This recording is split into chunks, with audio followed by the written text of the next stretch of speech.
Kehadiran kapal perang dan rentetan pesawat kargo Rusia di perairan serta wilayah udara Iran sejak pertengahan Juli 2025 memicu spekulasi mengenai peningkatan keterlibatan Moskow di tengah memanasnya konflik Iran dengan Israel dan sekutunya.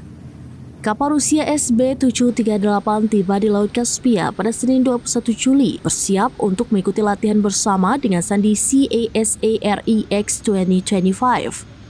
Latihan ini melibatkan Angkatan Laut Iran, Angkatan Laut Korps Garda Revolusi Islam, Komando Penegakan Hukum Republik Islam Iran, dan Angkatan Laut Federasi Rusia, serta pengamat dari negara-negara pesisir Laut Kaspia.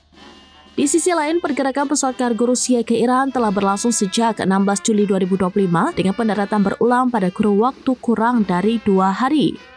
Sumber intelijen regional, sebagaimana dikutip Tasnim pada 21 Juli, menyatakan bahwa aktivitas ini bukan merupakan pergerakan rutin. Mereka menduga kuat bahwa Moskow sedang membuka jalur dukungan terbuka bagi Iran di tengah eskalasi konflik di kawasan tersebut. Meski demikian, hingga berita ini diturunkan, belum ada pernyataan resmi dari pihak Kremlin terkait tujuan sebenarnya dari pengerahan kapal perang dan pesawat kargo ini.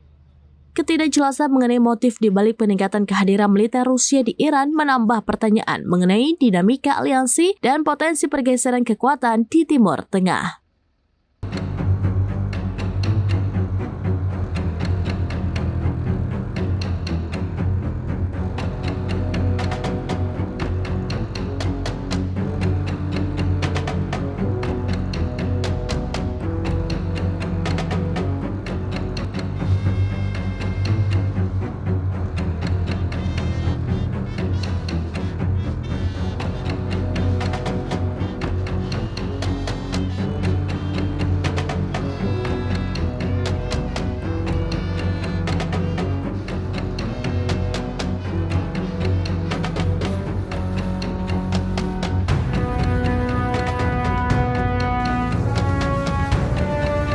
Download Tribun X sekarang, menghadirkan lokal menjadi Indonesia.